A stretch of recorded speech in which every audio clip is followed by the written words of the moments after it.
Oh iya, belum juga. Bismillahirrahmanirrahim.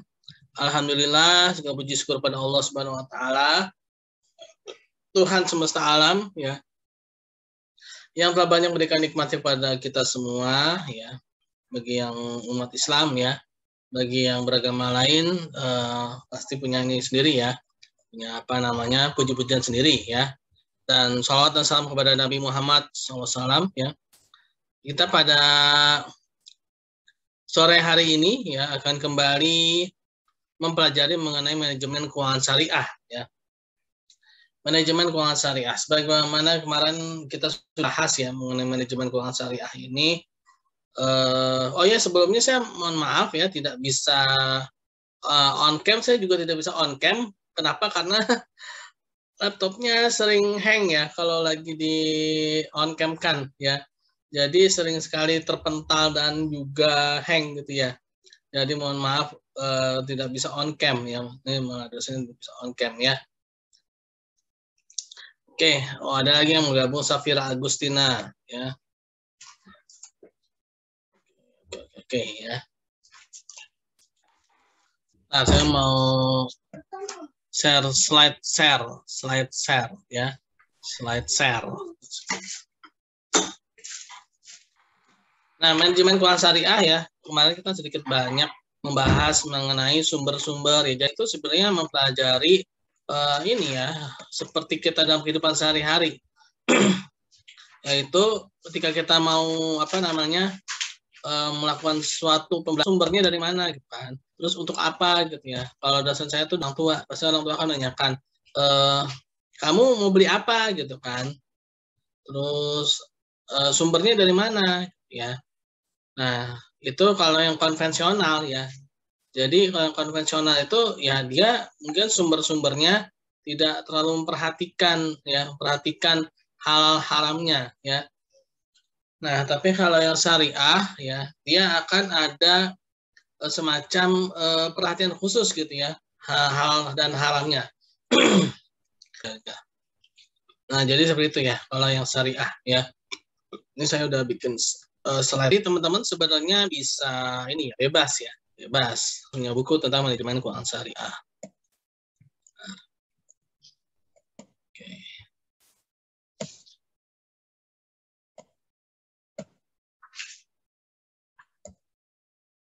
Iya. Oke, ya. Ada apa ini? Ada yang ngirim pesan dua. Kenapa? Oh ya, oke. Ya, nggak apa-apa. Nah, inilah enaknya kita kuliah online ya. Jadi bisa sambil kerja ya, atau ya mungkin memang serba nanggung gitu ya. Maksudnya gini, serba nanggung. Misalkan nih, pulang jam 5 ya, baru keluar kantor jam 5. Sedangkan kuliah mulainya jam 5. Itu kan istilahnya sulit ya. Kalau benar-benar jam 5 sampai di tempat tujuan ya, kalau kantor dengan kampusnya tetanggaan mungkin bisa ya. Tapi kalau jauh, berjauhan jaraknya ya sulit kan. Nah, inilah salah satu pemecahannya itu kuliah online ya teman-teman ya. Salah satu apa ya kalau saya bilang tuh berkahnya corona ya, menyadarkan manusia bahwa ada teknologi yang bisa menyambungkan ya, sehingga memecahkan permasalahan gitu ya. Sebelum corona kan kayaknya nggak ada gitu ya. Nah, padahal udah ada ya, padahal yang namanya Zoom ini udah ada ya. Nah, itu sebagai selingan aja. Ya, oke, ini manajemen keuangan syariah ya. Mungkin saya pakai ini nih biar lebih jelas ya. Slide show ya. Oke. Dia malah mengalami hang. Oke, teman-teman ya. Sembari menunggu kan dia malah terpental. Oke. Nah, tadi ya sumber dana ya. Dalam manajemen keuangan syariah dia pasti memikirkan bagaimana sumber-sumber dananya ya. Pertama, sebagaimana dalam manajemen keuangan biasa ada utang ya. Nah, tapi utang dia harus utang yang bebas riba ya. Utang yang bebas dari riba karena utang yang berbasis riba itu sangat diharamkan dalam syariah ya, sehingga dalam manajemen keuangan syariah pun utang juga harus bebas dari riba. Lalu yang kedua, sumber dana dari sistem atau prinsip ya, prinsip manajemen keuangan syariah, dia bisa juga menggunakan sistem bagi hasil ya. Nah, sistem bagi hasil yaitu bersama-sama ya, ada kedua belah pihak bersama-sama dalam mengelola sebuah proyek, yang mana proyek itu menghasilkan sesuatu ya sehingga bisa dibagi gitu ya. Lalu yang ketiga adalah modal sendiri yang halal ya. Modal sendiri yang halal. Nah, jadi dalam mencari sumber-sumber dana harus dari modal sendiri yang halal. Oke. Sumber dana yang halal pertama ya, yaitu halal dari segi zatnya, tidak dari hasil jual beli hewan-hewan yang haram dimakan zat, bukan dari apa ya, bukan untuk dimakan ya, bukan makan nih, dapat uang hasil khinzir ya. Nah, maka uangnya itu tidak boleh ya atau haram gitu ya. Nah, uangnya itu tidak diperbolehkan untuk diambil ya, karena dia hasil dari jual beli khinzir itu ya, B4B1 ya. Begitu pula dengan hewan-hewan haram lainnya ya, seperti anjing ya. Terus kucing juga nggak boleh ya, karena kucing juga haram dimakan kan. Jadi diperjualbelikan ternyata juga nggak boleh loh kucing. Punya Afzalur Rahman tuh ya tentang apa namanya jual beli yang dilarang itu ya, ternyata kucing juga termasuk tidak boleh diperjualbelikan ya. Kenapa ya? Karena kucing juga nggak boleh dimakan kan ya, sama berarti ya. Jadi semua hewan yang tidak diperbolehkan untuk dimakan maka dia juga tidak boleh diperjualbelikan. Nah, terus ya hewan-hewan haram lainnya seperti ular ya, ular juga tidak boleh diperjualbelikan sebenarnya. Tapi sekarang yang banyak pelanggaran ya, ya akhirnya seperti sekarang lah dampaknya ya. Dampaknya apa? Ya ini sekarang kan banyak hama tikus ya di sawah ya. Dulu yang namanya tikus itu solusinya yang dengan ular gitu kan. Jadi jaga. Tapi kalau sekarang kan enggak kan. Rantai makanan jadi rusak ya. Nah, terus yang kedua bukan dari hasil transaksi penipuan atau tadlis ya. Adanya unsimetris transaction ya. Transaksi yang tidak simetris. Ya, simetris maksudnya transaksi yang mana ada salah satu pihak yang tidak mengetahui kondisi ya, tidak mengetahui kondisinya. Nah, ini tidak boleh kita mengambil uang hasil dari sesuatu yang kita apa ya kalau dibilang tuh menipu gitu ya. Menipu tuh jadi ada orang yang nggak tahu misalkan gini. Siapa yang mau jadi relawan siapa nih? Relawan Adi ya, Adi Prakoso misalkan. Adi Prakoso tinggal di mana, Di? Di? Iya, Pak. Tinggal di mana, Di? Saya tinggal di Cilegon, Pak. Wow, Cilegon jauh juga ya. Nah, misalkan Adi dari Cilegon ya. Itu kerja di mana, Di? Di nyari-nyari macet serabutan, Pak. Macet serabutan, Pak, kerjanya, Pak. Oh, masih serabutan. Oke lah, misalkan Iya, Adi Pak. kuliah ya. Adi kuliah misalkan di Cakung ya, Cakung di Pondok Kopi ya. Setiami Vokasi Pondok Kopi kan ya? Cakung, Pak. Oh, Cakung benar ya? Ya, Iya. Cakung ya. Nah, Adi misalkan ke Cakung nih. Nah, di Cakung itu udah apa namanya biasanya angkot-angkot di sana atau mungkin tukang ojek pangkalan sana udah tahu lah orang Cakung asli sama orang pendatang gitu ya istilahnya ya. Nah, lihat Adi nih misalkan mau ke kampus Tiami Vokasi ya. Datang Adi misalkan di mana ya? Misalkan taruhlah Adi turun dari Cilegon misalkan naik kereta. Bisa kan naik kereta ya? Taruh naik kereta deh ya, terus di stasiun Pondok Kopi ya. Mau naik ojek nih ceritanya ya. Naik ojek. Nah, terus bilang gini, Bang mau ke Setiami Vokasi Bang gitu kan. Dari Pondok Kopi atau dari Klender. Kayaknya lebih dekat Pondok Kopi daripada Klender ya. Ya, lebih dekat Pondok Kopi ya daripada Klender ya, ke Cakung ya. Terus Adi misalkan naik ojek nih, nanya sama tukang ojek, Bang ke Setiami Vokasi Bang di Cakung gitu ya. Terus si tukang ojeknya ini tahu nih, ya, mangsa nih gitu kan, orang baru nih ya. Akhirnya ya udah, oke kata ojek. Berapa Bang? Biasa, ya berapa biasanya? 200.000 deh. 200.000 ya kan. Dihitung-hitung naik taksi sama juga sih 200.000, tapi ini ngejar waktu gitu kan. Ya udahlah 200.000 gitu kan. Naiklah Adi ojek itu kan ke Setiami Vokasi kan. Itu sampai apa tuh bayarlah Adi. Untungnya Adi lagi bawa uang 1 juta gitu kan. Alhamdulillah ya. Lagi dapat rezeki nomplok dia. Aduh, naik ojek mahal juga ya 200.000 gitu kan. Nah, terus sampailah Adi ke Vokasi ya dengan sedikit menggerutu kan. Waduh, 200.000 naik ojek ya. Mahal juga nih ya. Nah, nanya sama Pak Hamdi. Aduh, Pak Hamdi, ini ojek mahal banget ya. Kenapa, Di? Kata Pak Hamdi. 200.000 saya naik ojek gitu. Hah? Yang benar kata Pak. Ceritanya ini ya. Ceritanya gitu kan. Iya, Pak. Ya. Emang dari mana? Dari stasiun Pondok Kopi gitu kan. Hah? Masa sih? Misalkan biasanya cuma 50.000 lah atau mungkin 30.000 udah ya naik ojek ya. Ya biasanya saya cuma 30.000 kata Pak Hamdi misalkan ceritanya nih ya. Nah, itu ya namanya tadlis ya. Jadi ada orang yang tidak mengetahui kondisi pasar ya. Jadi ada orang yang mengambil keuntungan ya dari hasil ketidakpengetahuan orang lain itu ya, itu namanya tadlis. Nah, ini tidak diperbolehkan dalam manajemen keuangan itu melakukan hal-hal yang seperti itu ya. Mumpung nggak tahu nih ya kan kalau bahasanya apa nih? Kita ospek dulu nih anak baru nih kan. Nah, istilahnya di ospek ya. Nah, begitu besokannya Adi nandain. Tukang ojek kemarin nih 200.000 nih. Padahal cuma 30.000 ya. Nah, itu tadlis ya. Jadi tadlis itu ada sesuatu yang tidak diketahui oleh orang lain ya. Ada sesuatu yang tidak dimengerti oleh orang lain. Nah, tapi ada orang lain yang mengambil keuntungan dari ketidaktahuan itu. Atau bahasanya dia melanggar prinsip antara dimingkum ya.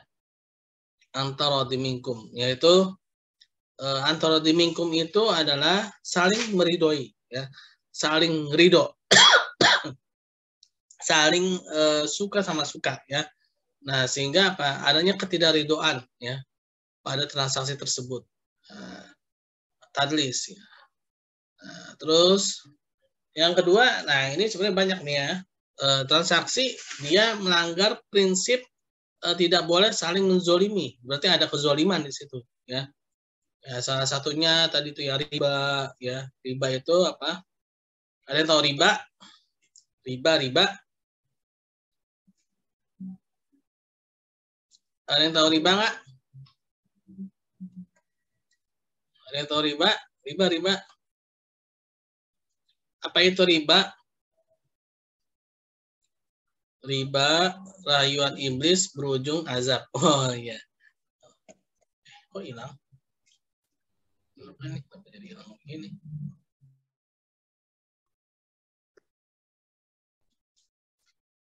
Nyala lagi. Oh, ternyata sudah nyala lagi ya. Saya kira terputus tadi. Oke, kita lanjut ya. Tadi putus nggak ya? Tadi kita sampai mana tuh tadi tuh? Riba ya? Riba, Pak. Riba, Pak. Nah, apa itu riba? Ada yang tahu riba? Apa itu riba? Kelebihan kayak ngambil untungnya kebanyakan gitu ya sih, Pak? Ini kebanyakan. Oke, ada lagi yang lain? Oke, itu aja. Oke, terima kasih. Siapa namanya? Penetapan bunga, Pak. Sapira, Bunga. Pak. Ya, siapa? Sapira. Sapira. Tadi yang bilang bunga siapa? Ya. Debbie. Debbie, Pak. Ya. Bunga ya. Terus ada yang bilang kelebihannya kebanyakan gitu ya. Oke ya. Kalau bunga memang itu salah satu persamaannya ya. Bunga atau riba. Bunga ya, bertambahnya uang neraka ganjaran Anda ya. Riba rayuan iblis berujung azab. Oke. Kalau bunga sama riba memang dia hampir sama ya, tapi maksudnya gini ya. Kalau ambilnya kebanyakan sebenarnya kurang tepat ya, karena mengambil keuntungan itu tidak diatur dalam Islam ya. siapapun tuh boleh ngambil keuntungan, terserah ya. Tapi nanti akan kembali pada hukum pasar ya, hukum ekonomi pasar. Karena ketika seorang itu mengambil keuntungannya terlalu banyak, pasti pembelinya pasti akan sedikit atau bahkan tidak ada yang membeli gitu kan. Akhirnya dia mau tidak mau harus menurunkan. Nah, cuman bunga oke ya, bunga dan riba itu memang bersama ya. Tadi sebenarnya ada ini ya, ada benar juga kelebihan pengambilan, tapi kelebihan pengambilan yang seperti apa nih gitu ya. Kelebihan pengambilan ya tanpa adanya nilai pengganti yang seimbang ya. Nah, itu ya. Jadi adanya pengambilan sesuatu manfaat ya. Manfaat yang mana tidak diimbangi dengan nilai pengganti yang seimbang.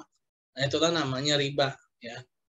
Misalkan nih ya, minjem 1 juta, balikinnya 1.100.000. Nah, itu atas dasar apa dia mengambil 100.000 itu? Misalkan kerugian atas ini Pak, cost of time kan, biaya dari waktu. Nah, yang jadi pertanyaan adalah kenapa bisa ada muncul biaya atas waktu gitu kan? Padahal kan uang itu bukan makhluk hidup, beda dengan makhluk hidup ya. Kalau makhluk hidup itu misalkan bebek ya. Bebek kan memang ketika dipelihara awalnya kecil bisa jadi gede gitu ya. Ayam juga gitu kan, kambing juga bisa kayak gitu. Tapi uang kan nggak kayak gitu kan. Uang itu dia bukan makhluk hidup ya. Uang itu makhluk mati ya, benda mati gitu kan. Uang itu benda mati gitu loh, bukan makhluk hidup. Jadi tidak ada istilah cost of time untuk uang ya.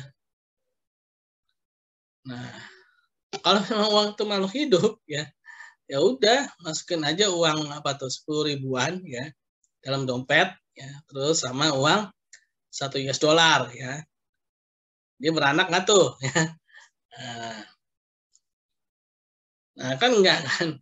Nah, artinya apa? Tidak ada istilah cost of time untuk uang ya. Jadi tidak boleh ada ada penambahan ya tanpa diimbangi dengan nilai pengganti yang seimbang ya, atau equal counter value ya. Tidak ada equal counter value-nya gitu loh. Tidak ada nilai pengganti seimbang yang bisa menyebabkan si orang yang meminjamkan itu bisa mendapatkan penambahan. Ya, atau dalam bahasanya itu tidak boleh ada penambahan kecuali kalau ada penambahan pada sektor real ya. Atau bahasanya itu dalam manajemen keuangan high risk high return ya. Ketika returnnya tinggi, maka dia juga harus berisiko tinggi kan. Jadi seorang itu ketika mengambil sesuatu itu harus imbang, high risk high return ya. Atau bahasa Arabnya itu al-ghurmu bil gunmi al-kharaj bid doman ya. Ada pendapatan maka ada biaya, ada hasil maka ada risiko ya. Ada pendapatan maka ada biaya atau ada beban gitu ya. Orang mengambil pendapatan dia juga harus menanggung bebannya juga kan. Harus menanggung biayanya juga ya. Ada hasil maka dia harus ada risiko. Dia tidak boleh hanya mengambil hasilnya saja, risikonya tidak mau diambil. Nah, itu tidak diperbolehkan dalam syariat ya, dalam syariah ya. Nah, berarti ini ada kezoliman ya. Ada orang yang menzolimi, berarti ketika ada orang yang hanya mengambil manfaatnya saja atau mengambil hasilnya saja ya. Itu riba ya. Nah, riba sendiri juga banyak ya, teman-teman mungkin belajar fikih muamalah udah belum? Lagi belajar, Pak. Ya? Lagi belajar, Pak. Oh, lagi Udah, Pak, belajar. pertemuan pertama kemarin. Oh, sama ya, berarti oke lah. Mungkin ini pendalamannya di fikih muamalah sebenarnya ya. Pendalamannya di fikih muamalah. Ya, bukan dari hasil transaksi yang saling menzolimi, ya tadi ya salah satunya riba. Ya, nanti mungkin dosen fikih muamalahnya yang akan lebih mendalam ya. Terus ada lagi namanya ihtikar, ya ada lagi namanya maisir, ya ada lagi yang namanya itu najas, bai najas, ya jual beli najas, ya terus ada lagi maisir goror, ya terus talaki rukban, ya, terus ada lagi transaksi-transaksi yang haram itu tawaruk, ya, tawaruk, terus bai'al inah, ya. Nah, itu semua transaksi-transaksi yang mengandung kezoliman, ya, yang mengandung saling menzolimi.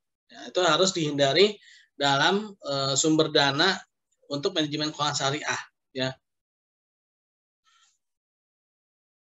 Dan juga tidak boleh, ya, ini, ya, transaksi yang mana akadnya itu rusak, ya.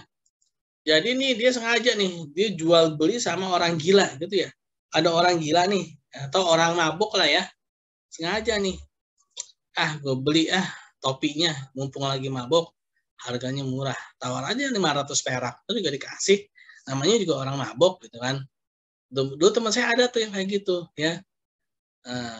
Jadi dia kalau mau beli barang temennya tuh ya, nunggu mabuk dulu temennya, jahat emang ya. Gak boleh itu sebenarnya. Jadi akadnya itu rusak, ya, tidak sah, ya. Sama seperti akad yang dilakukan oleh anak kecil kalau Imam Syafi'i, ya. Anak kecil itu tidak diperbolehkan. Kenapa? Karena akalnya belum sempurna, ya. Nah, kita tidak boleh juga ya melakukan transaksi ya terhadap orang-orang yang seperti itu, ya. Orang-orang yang memang dia akalnya itu belum sempurna, akalnya itu sedang terganggu, ya. Maka transaksinya tidak sah, ya, tidak sah. Kita sama saja mengambil barang dia, ya. Walaupun mungkin tadi ya, misalnya kita bayarin nih topi ini bagus nih, bayarnya gopek 500 perak, gitu kan. Mungkin 500 peraknya diterima sama dia, masuk dalam kantong kan. Makasih ya, orang mabuk gitu kan. Ya. Nah, tapi nggak sah itu ya. Nah, gitu ya, sadar kan, bingung kan ya. Topi saya kemana nih? Pas lihat tuh temannya pakai topi dia kan, topi gue udah dibeli kemarin. Tuh uang udah diambil. Berapa? Itu 50.000. Udah gopek ya. Udah bohong ya kan, udah transaksi nggak sah, bohong pula lagi kan. Nah, itu ya. Tidak diperbolehkan seperti itu ya. Nah, akadnya rusak ya. Tidak boleh transaksi terhadap orang-orang yang akalnya belum sempurna. Ya, itu satu ya. Terus tidak boleh juga ya transaksi yang namanya tuh ta'aluk ya, bukan ta'aruf ya, ta'aluk ya. Kemarin ya kita juga ada bahas ya ta'aluk ya. Ta'aluk itu transaksi yang akadnya itu saling keterkaitan. Ya. Akadnya itu saling keterkaitan. Namanya itu leasing ya. Terus ada yang namanya 2 in 1 ya. 2 in 1 itu adanya 2 perlakuan pada satu barang ya. Itu juga tidak diperbolehkan. Bukan dari hasil transaksi akadnya rusak ya.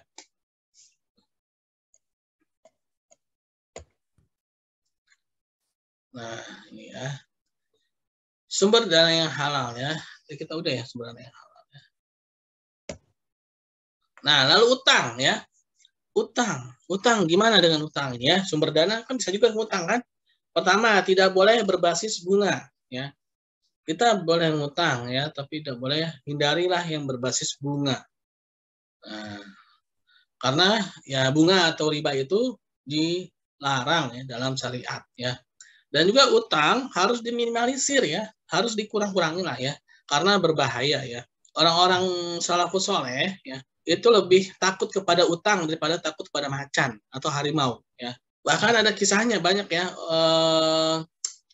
ulama-ulama salafus soleh itu ya, mereka kalau ketemu harimau, ketemu macan, hewan buas, itu mereka biasa aja. Bahkan ada beberapa ulama itu ya ketika ketemu harimau malah disuruh bawain barangnya gitu kan. Ada yang sampai diantar sampai ke tempatnya ya sama harimau. Tapi mereka dengan utang, mereka takut. Ya, mereka takut dengan utang ya. Nah, inilah ya. Kebalikan zaman sekarang ya. Kita sama utang berani ya, pinjol-pinjol ya kan. Terus bahkan kalau bisa dibobol itu pinjol-pinjol ya. Yang nggak ada DC-DC-nya itu, wah bahaya nih ya, jangan kayak gitu ya. Karena utang itu dibawa mati loh ya. Utang itu bisa menjadi pengganjal kita nanti di akhirat ya. Oleh karena itu teman-teman harus hindari ya yang namanya utang. Boleh berutang kecuali kalau terpaksa banget ya. Misalkan nih udah sebulan nggak makan nih, ibaratnya apa? Kalau nggak makan besoknya bakalan mati gitu ya, atau meninggal gitu kan gara-gara mau nggak mau utang ya udah kan utang gitu kan. Nah itu mungkin darurat ya. Itu mungkin darurat tuh ya. Itu keadaan-keadaan yang memang sudah menggugurkan hukumnya, gitu ya. Karena dia masuk ke dalam kategori darurat. Dan itu pun juga harus kita perhitungkan. Ini kira-kira bisa dibayar nggak ya, gitu kan. Kalau memang nggak bisa dibayar, ya lebih baik mungkin ya bisa meminta ya. Nah, meminta itu memang sebenarnya haram juga kan. Tapi kalau meminta dalam keadaan yang terpaksa, ya memang benar-benar nggak ada. Ya, untuk konsumsi ya. Nah, meminta ini untuk konsumsi berarti udah jatuh ke dalam hukum fakir miskin kitanya ya.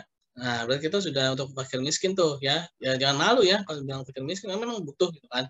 Daripada apa namanya mencuri atau mungkin utang tidak nggak dibayar kan lebih jelas apa namanya untuk zakat kan.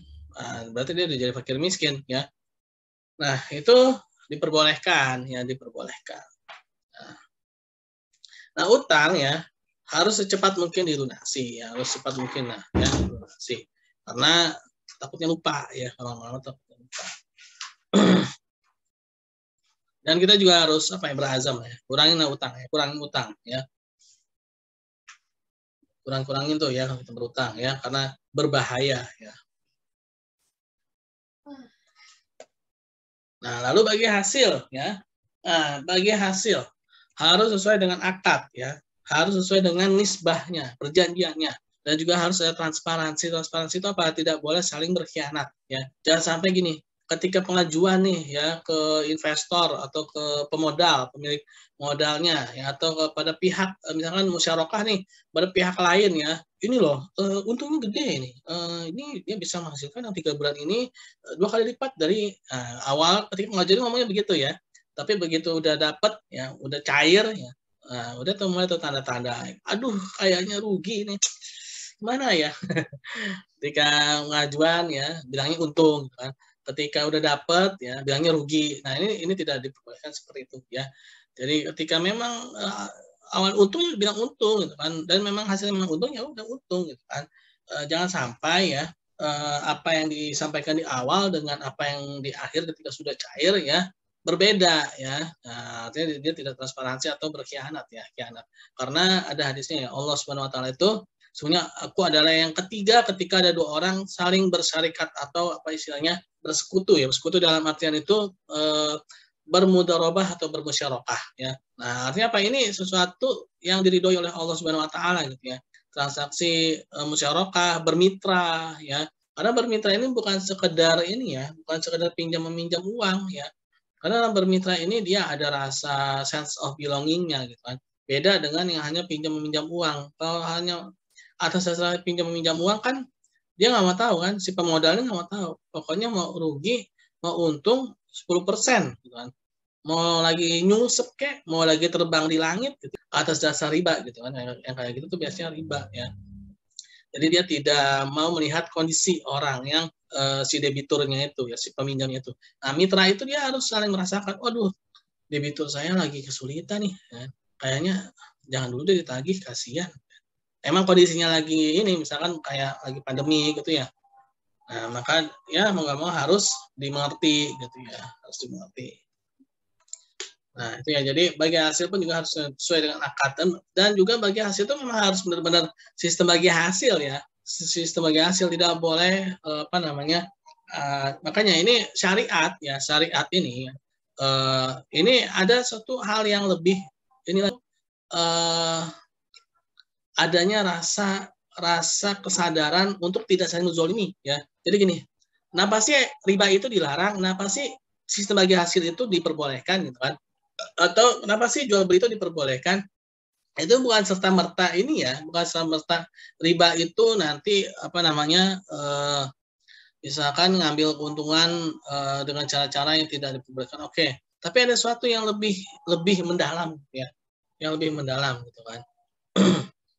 Bagi hasil itu kenapa sih agar orang yang mempraktekkan ini ya, yang mempraktekkan sistem bagi hasil, mudharabah, musyarakah ya, yang mempraktekkan apa namanya murabahah ya, dia bukan hanya sekedar istilah ya, bukan hanya sekedar pada terminologi yang islami ya, tapi juga otaknya juga harus islami ya.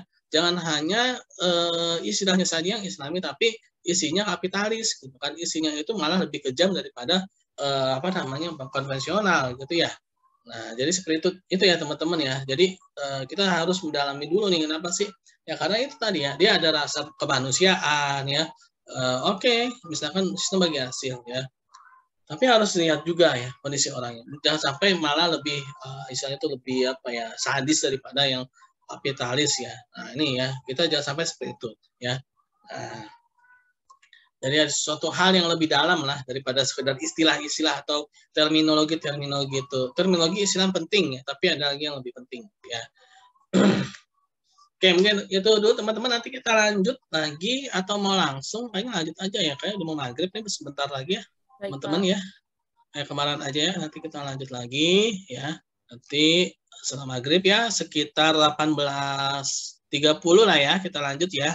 Atau 18.15 kalau misalkan memang keburu ya. Oke teman-teman, ini materi masih ada dikit lagi sebenarnya nih ya. Apa nih, Baik, kenapa Pak. nih ada yang oke.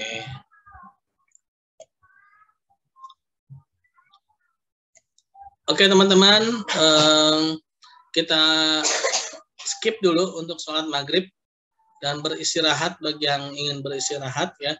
Nanti 18.30 atau 18.15 nanti saya kabari lagi ya perkuliahan kita, karena memang waktunya nanggung ya, waktu nanggung ya. Ya, kita tutup dulu membaca hamdalah alhamdulillahirabbil alamin dan doa subhanakallahumma bihamdi subhanakallahumma wa bihamdika asyhadu an la ilaha illa anta astaghfiruka wa atubu ilaik.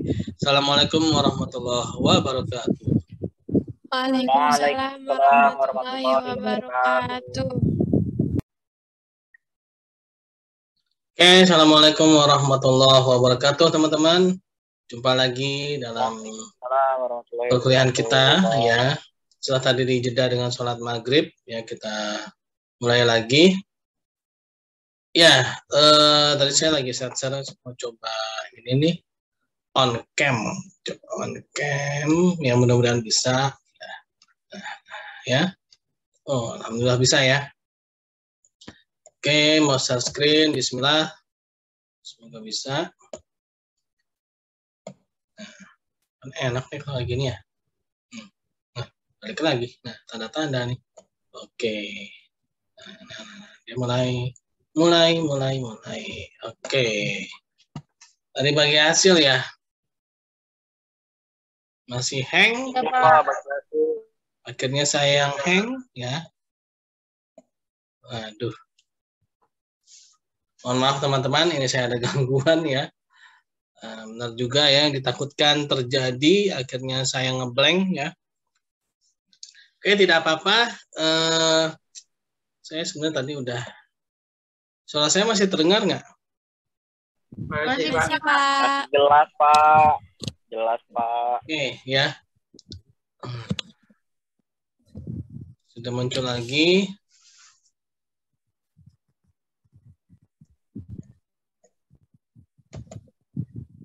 Ini saja. Ya. Nah, dananya atau dalam artian portofolio usahanya, ya, portofolio yang akan diinvestasikan, ya, nah itu juga tidak diperbolehkan, ya, disalurkan kepada tempat-tempat yang seperti itu, ya, walaupun keuntungannya mungkin tinggi, ya, walaupun keuntungannya itu besar, ya, walaupun keuntungannya itu dia apa namanya ini ya, bentar ya.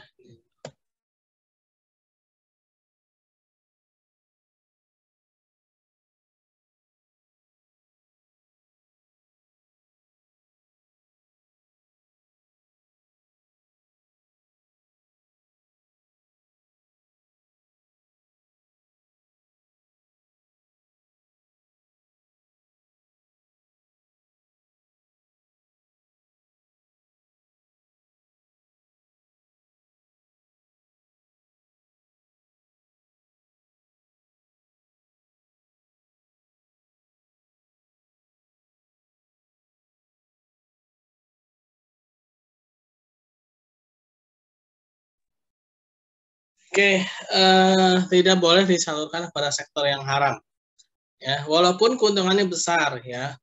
Jadi bukan semata-mata dari keuntungan saja, tapi juga pada hal haramnya, ya. karena efek atau dampak ya dari yang haram itu akan lebih besar lagi ya biayanya dibandingkan dengan pendapatannya.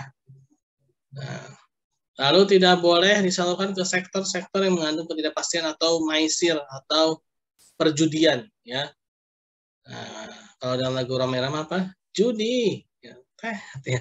Nah, jadi walaupun ya dia menjadi apa namanya keuntungannya itu besar ya, menjadi bandar judi itu kan keuntungannya besar ya.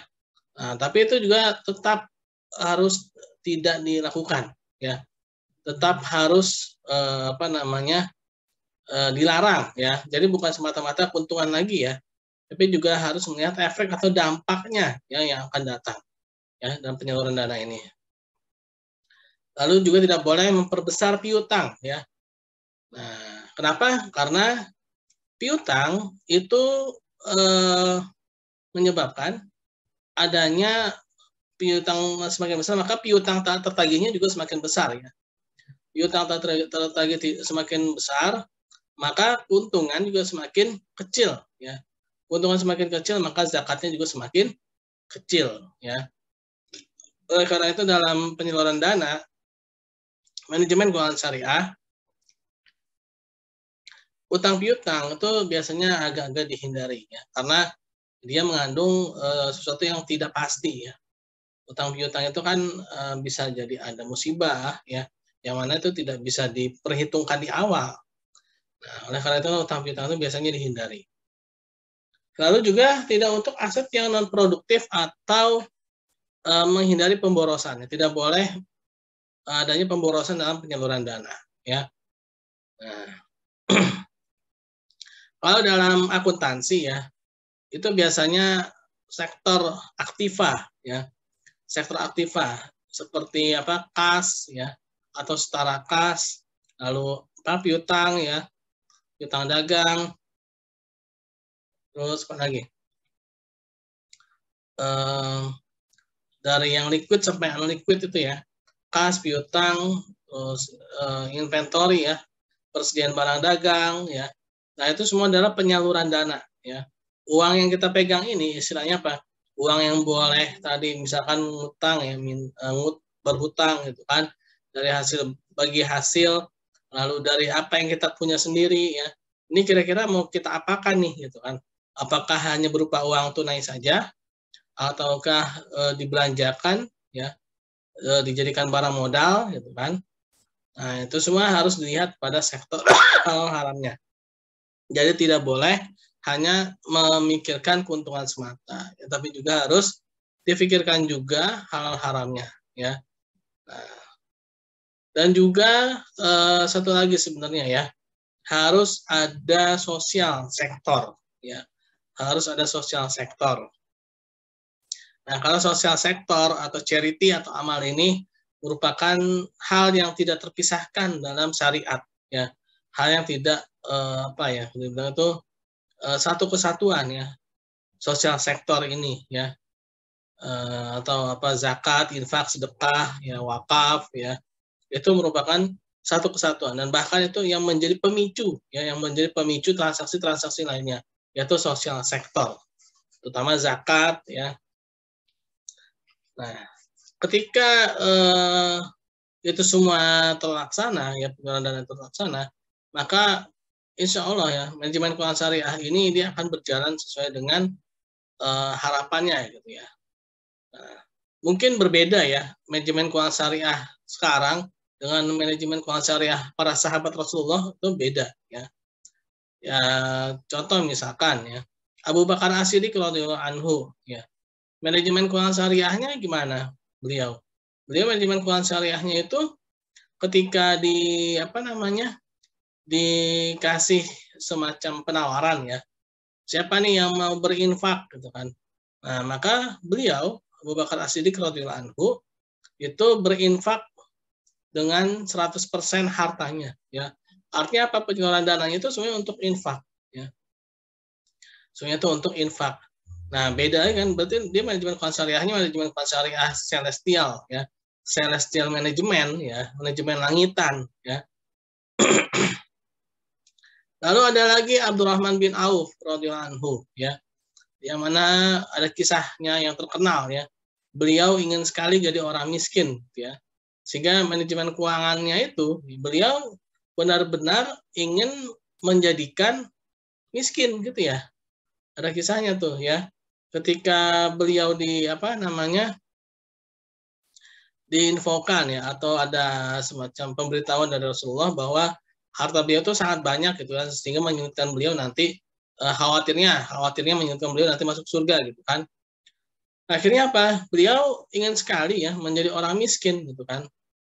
Nah, akhirnya manajemen keuangannya ya bagaimana hartanya ini habis gitu kan. Bagaimana hartanya ini habis. Nah, caranya apa? Suatu saat ya ada musibah ya di Madinah ya. Musibahnya itu berupa kurma-kurma yang busuk ya. Nah, kurma-kurma yang busuk itu akhirnya dibeli oleh Abdurrahman bin Auf ya. Kurma busuk itu harganya jatuh ya, harganya murah lah. Kalau ibaratnya itu kalau kalau kita punya beras ya, kalau di Indonesia mungkin beras ya, padi ya. Jadi padinya itu busuk ya. Jadi bau gitu kan, bau gitu. Nah, kurma-kurma busuk ini dibeli oleh Abdurrahman bin Auf dengan harga normal ya. Bukan dengan harga kurma busuk, tapi harga normal. Akhirnya apa? Habislah seluruh harta Abdurrahman bin Auf ya. Ketika hartanya habis ya, maka beliau pun senang ya. Kenapa? Karena beliau akhirnya jadi orang miskin gitu kan. Di sini ada yang senang ya jadi orang miskin ya. Tapi beliau senang kenapa? Karena beliau selamat dengan kita selamat gitu kan. Akhirnya jadi orang miskin gitu ya. Kalau kita kan terbalik ya, selamat akhirnya jadi orang kaya gitu ya. Nah, tapi beliau enggak ya, selamat ya alhamdulillah jadi orang miskin gitu kan. Nah, ternyata di luar dugaan ya, di Romawi ya itu sedang terkena semacam wabah penyakit ya.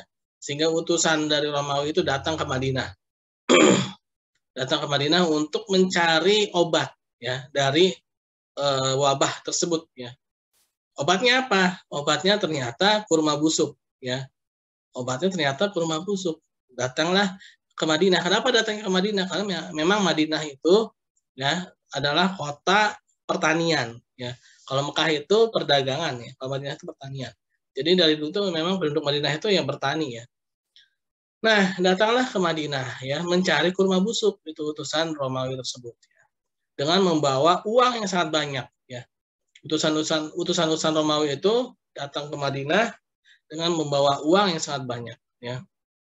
Kalau dikatakan 2 kali lipat lah dari 10 kali lipat ya. 10 kali lipat ada yang bilang ya.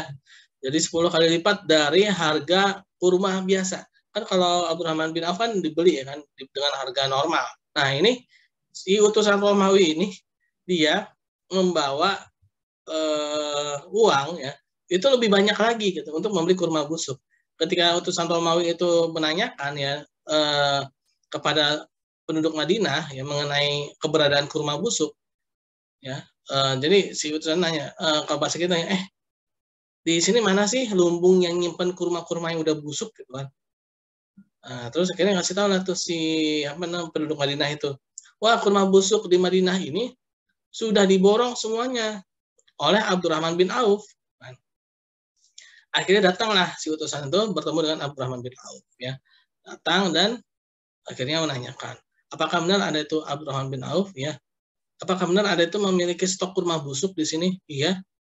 Akhirnya diceritakanlah bahwa sedang terjadi wabah yang mana bisa menyebabkan kematian yang banyak gitu ya. Kalau misalkan tidak segera ditolong gitu kan. Nah, dalam Islam itu harus istilahnya tidak boleh menahan ya. Harus dilepas gitu kan. Akhirnya udah Abdurrahman bin Auf mau nggak mau dia harus menjual kurma busuknya ya.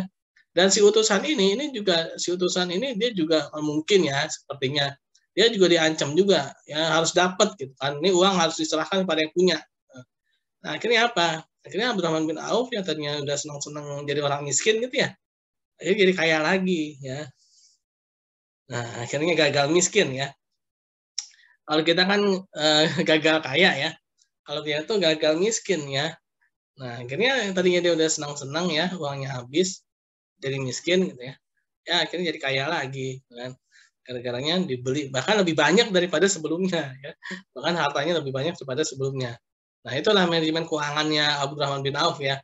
Jadi misalkan nih ada apa ya, kalau kita mungkin ini ada orang kesulitan nih, misalkan apa ya, kayak ada yang jualan apa tisu gitu di jalanan ya. Udah beli aja gitu kan. Mungkin dia penjualannya dia mungkin dia tidak mau meminta-minta gitu ya, tapi dia mau berusaha dengan jualan. Nah, belilah barang-barang dagangan mereka gitu ya. Nah, jadi seperti itu ya. Memang beda ya, beda level ya. Jadi semakin apa celestialnya itu langitan itu semakin tinggi ya, dia juga semakin inilah ya, manajemennya juga semakin tawakal ya. Bahkan Abu Dzar Al-Ghifari ya, itu manajemen keuangannya itu apa? Seperti seekor burung ya. Ketika di pagi hari dia dalam keadaan perut kosong, maka ketika pulang dari pulang dari luar ya sore hari maka dalam keadaan perutnya kenyang. Artinya apa? Semua uang yang dia punya pada hari itu dia habiskan pada hari itu juga. Ya, Abu Dzar Al-Ghifari kalau salah ya. Abu Dzar Al-Ghifari ya. Nah, jadi ya memang bisa jadi beda-beda ya. Misalnya kalau teman-teman ada nanya nih, Pak gimana sih standarnya? Ya tergantung pada kemaslahatan pada saat itu ya. Tergantung pada kemaslahatan pada saat itu. Ya, jadi seperti itu ya teman-teman mengenai manajemen keuangan syariah ya. Tadi itu segelintir kisah ya, segelintir apa ya bahasanya? Ya mungkin sedikit lah ya kisah mengenai manajemen keuangan syariah yang ada pada sahabat Rasulullah SAW ya. Oh ya, ada yang mau ditanyakan?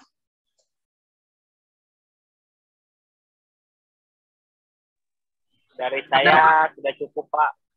Oke. Ada Pak. Apa tuh? Itu kalau reksadana itu termasuk ke halal apa gimana Pak? Kan sama-sama nyimpan uang dan dapat bunga tuh. Oh iya, reksadana ya. Nah, ini Ardiansa. Jadi reksadana sekarang pun sudah ada yang reksadana syariah ya.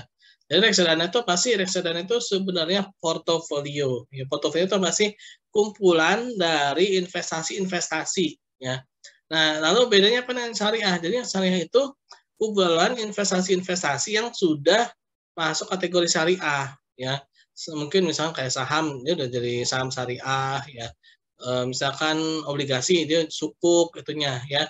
Jadi kumpulan ya reksadana itu ya. Bedanya apa sih kalau misalkan saham, misalnya kita beli saham nih, investasi saham gitu ya. Ya saham doang gitu ya. Tapi kalau reksadana itu kumpulan, jadi bisa macam-macam gitu ya. Portofolio bahasa ininya ya. Bahasa keren itu portofolio atau dana reksadana ya. Nah, dia ngambilnya yang efek-efek atau surat-surat berharga yang sudah masuk kategori syariah compliance ya. Nah, maka belilah yang sudah syariah ya. Cara ngebedainnya Pak, kan kalau sekarang kan banyak aplikasi yang membuka reksadana tuh, ada yang reksadana biasa sama syariah. Cara ngebedainnya itu gimana? Cara ngebedainnya, dia biasanya pasti ada simbol syariahnya ya. Terus juga dari sisi manajemennya dia ada dewan pengawas syariahnya. Harus ada tuh. Nah, makanya ini yang syariah ini sebenarnya lowongannya banyak ya. Asalkan kita punya ilmu dan juga punya kenalan ya atau misalnya orang dalam gitu ya. Nah, DPS ya Dewan Pengawas Syariah itu mutlak harus ada pada perusahaan yang mengeluarkan efek atau surat berharga tersebut. Misalkan saham ya. Yang sahamnya dia harus saham syariah, dia harus kategori dalam saham-saham yang sudah masuk dalam ISSI, yaitu Indeks Saham Syariah Indonesia ya. Nah, minimal dia masuk ISSI. Dulu namanya sebelum ada ISSI namanya JII, Jakarta Islamic Index ya. Nah, tapi sekarang udah ada istilahnya ISSI yang jumlahnya tuh sudah 500-an kayaknya ya. 500-an saham ya. Nah, dia ada ininya ya istilahnya itu indeks itu ada di bursa efek ya. Kalau kita lihat aja ISSI itu saham apa aja sih yang masuk kategori ISSI ya. Bisa kita akses IDX ya. idx.co.id ya, teman-teman. Jadi seperti itu ya artian saya. Bagus sekali pertanyaannya. Ada lagi yang lain? Cukup, Pak. Oh, tak ada.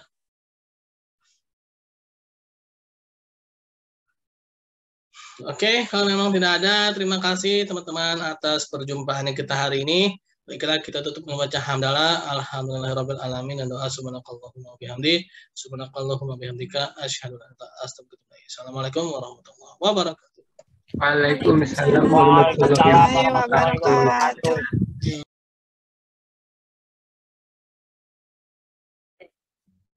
Assalamualaikum warahmatullahi wabarakatuh. Alhamdulillah, puji syukur kita kepada Allah Subhanahu wa taala yang teman-teman memberikan nikmatnya kepada kita semua, serta salam dan salam kepada Nabi Muhammad SAW. Ya, baiklah, kita pada sore hari ini kembali melanjutkan perkuliahan yang keempat, yaitu mengenai akad-akad dalam penyaluran pembiayaan pada manajemen keuangan syariah ya teman-teman ya. Nah, pada akad-akad ini kita akan mempelajari berbagai macam jenis akad ya. Ini sebenarnya agak menyerempet ke materi. Ada akad, ada wa'ad ya, akad dan wa'ad ya. Nah, kalau akad itu dia ada perjanjian ya. Nah, ini ada akad ya, jadi secara akad atau penyaluran dana ini, penyaluran pembiayaan ya, pada manajemen keuangan syariah adalah sektor sosial ya. Nah, sebenarnya sektor sosial ini juga dia terbagi atas legal ya, atau istilahnya itu dia sifat baku ya. Baku tuh maksudnya udah diatur ya. Diatur. Nah, yang diatur itu terutama yang pertama itu adalah zakat ya. Zakat itu dia memang sosial ya, tapi dia diaturnya ya. Nah, lalu ada lagi yang sifatnya fleksibel. Lalu hadiah ya. Itu juga ternyata masuk sektor, tapi dia diatur ya, ada ilmunya ya, jadi tidak boleh sembarangan ya. Nah, itu sebenarnya dia masuk ke sektor sosial ya, sektor sosial. Untuk pengertian masing-masing ini akan ada di mata kuliah fikih muamalah jarinya yang lebih detail ya, yaitu zakat, infak, sedekah, wakaf, hibah. Lalu yang kedua adalah seri ya, tijaroh, naturally certainty kontrak ya, yaitu akad yang secara alamiahnya dia memang sifatnya tetap. Nah, menjadi fleksibel ya. Dan yang kedua adalah akad yang bersifat tidak tetap atau naturally uncertainty kontrak ya. Itu akad yang memang yang tidak bisa dipastikan ya. Nah, lalu akad yang bersifat tetap ini adalah akad yang bersifat jual beli ya. Nah, jual beli. Nah, mungkin kemarin ya, di minggu kemarin kita yaitu akad murabahah ya. Istisna salam akan dibahas pada mata kuliah fikih muamalah ya, teman-teman ya. Pengertian dari jaroh ya, dari jaroh mutahi bitamrik ya. Nah, ini pasti atau tetap ya. Pasti atau tetap siapa penjualnya, harus dipastikan harganya ya. Nah, sehingga dia memang bersifat pasti atau tetap ya. Kapan waktu penyerahannya? Kualitas dan kuantitas pasti atau bersifat tetap. Itu akad ini tidak boleh dia akan menjadi goror ya. Kalau misalkan akad yang bersifat tetap ini dia alihkan ya menjadi tidak tetap misalkan, maka dia harus pasti ya, penjualnya ya. Terutama barangnya sih ya. Kalau penjual pembeli itu ya. Nah, barangnya ini harus pasti nih yang pembiayaan ini ya. Barang yang dibeli harus pasti. Tidak boleh ada goror, tidak boleh ada ketidakjelasan ya. Tidak boleh akadnya itu menjadi rusak gitu ya.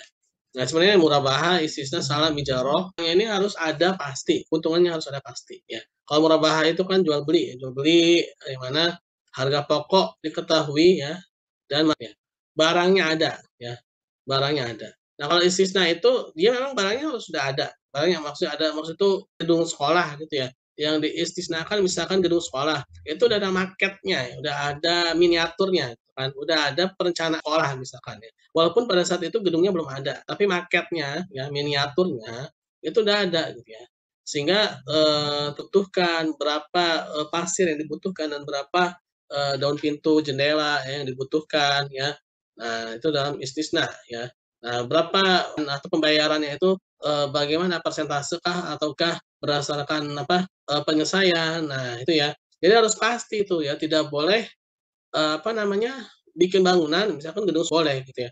harus ada perencanaan, maksudnya barang itu sudah ada ya, maketnya itu ya, miniaturnya itu udah ada. Ini gedung sekolah kayak begini kan jadi kan, secara miniaturnya gitu ya.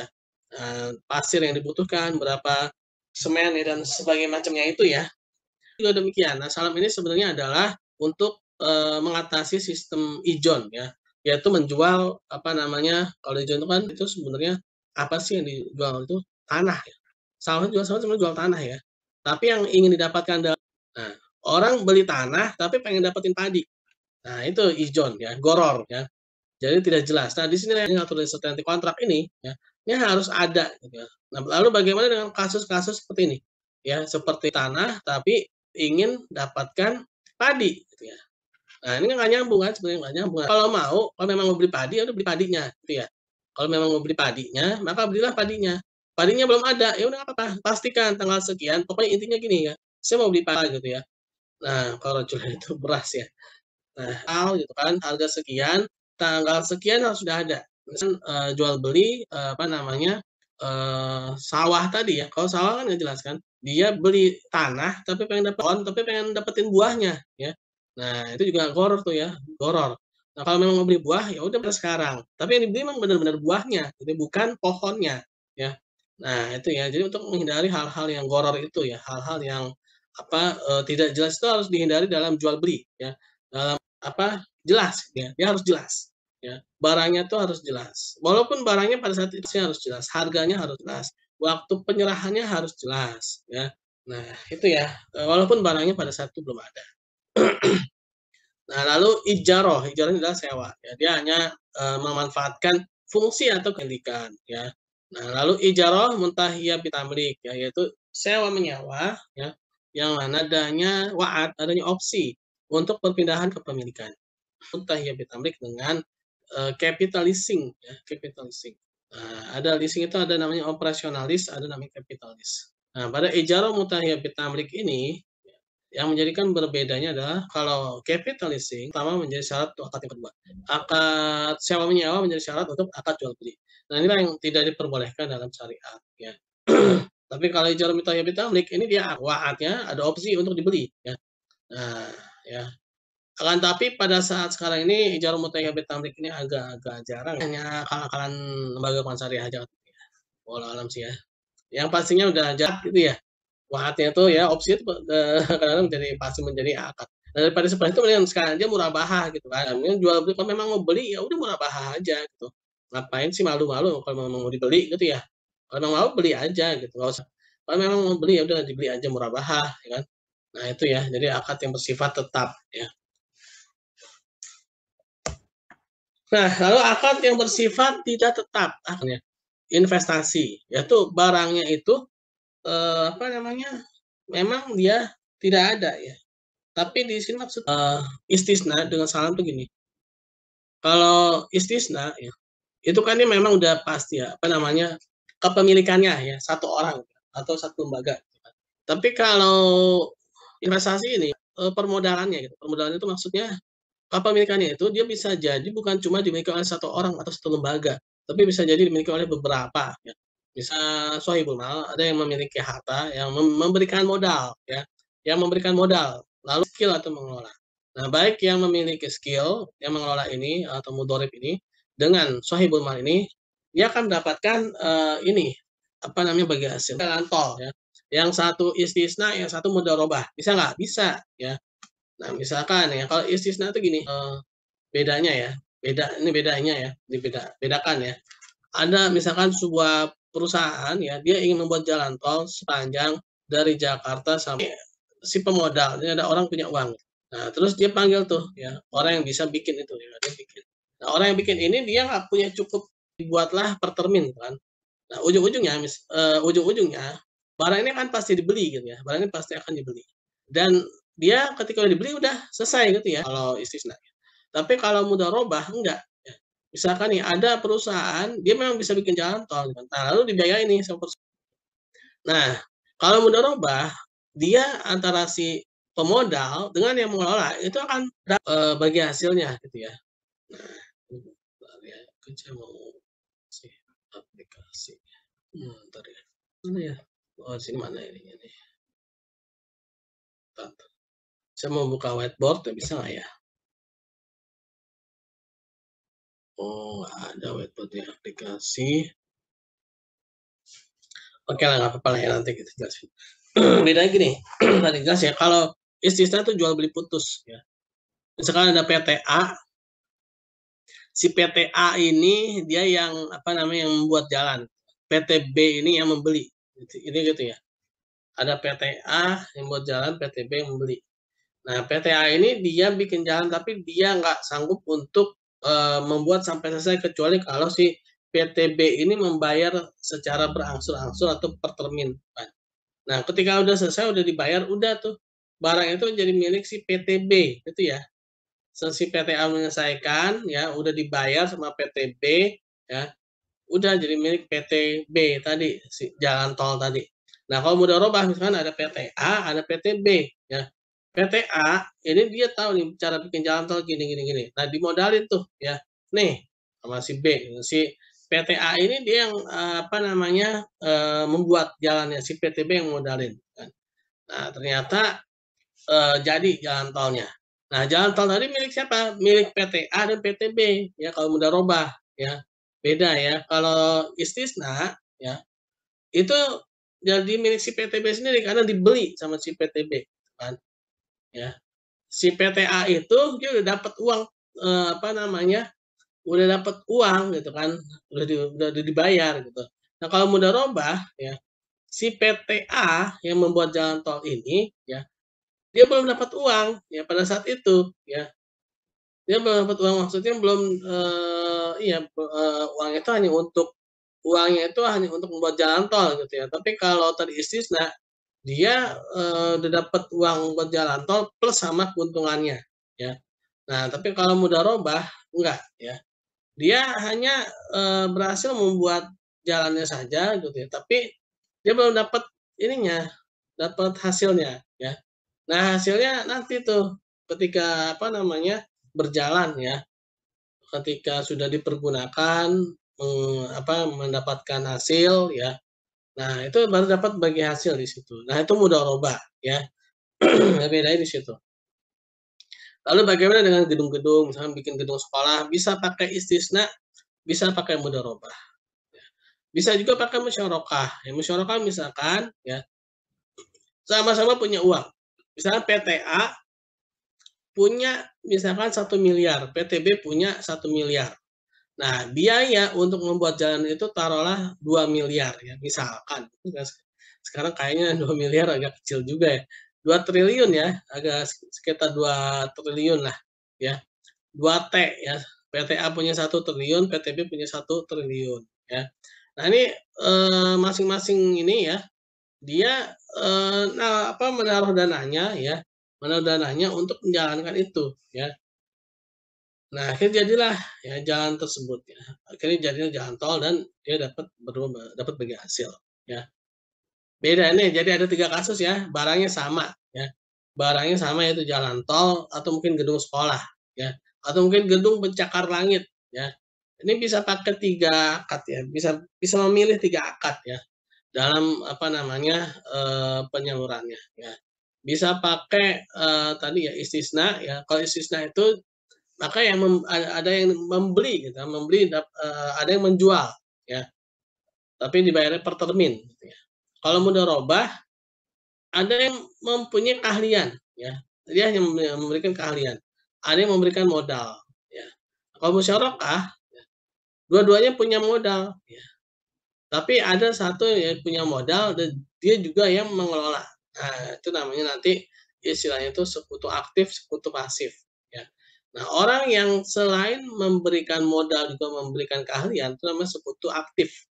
Nah, dana itu semua modal itu ya pembiayaan apa namanya ya penyaluran dalam keuangan syariah itu akan masuknya ke sekutu aktif ya karena dia mengelola ya, dia akan mengelola. Jadi dia selain mendapatkan dana ya, dia juga mengelola. Nah, itu dalam musyarakah ya. Itu dalam musyarakah. Ya, mungkin itu ya teman-teman ya. Pada pertemuan kita yang keempat ini ya, ini mengenai akad-akad. Nah, ini nantinya kita akan masuk juga ke ini ya, produk-produk dalam manajemen keuangan syariah, apa namanya, modern ya, seperti dalam bursa saham ya, pasar modal ya. Nanti akan ada namanya saham, ada namanya obligasi ya. Nah, obligasi terus ya. Nah, itu nanti ya kita paham sedikit mengenai akad-akad ini ya. Mungkin sebenarnya dalam akad-akad ini juga ada fikih muamalah ya teman-teman ya. Ya, artinya kita tutup dengan baca hamdalah alhamdulillah alamin dan doa subhanakallahumma bihamdik subhanakallahumma bihamdika asyhadu an la ilaha illa anta astaghfiruka wa atubu ilaik. Assalamualaikum warahmatullahi wabarakatuh.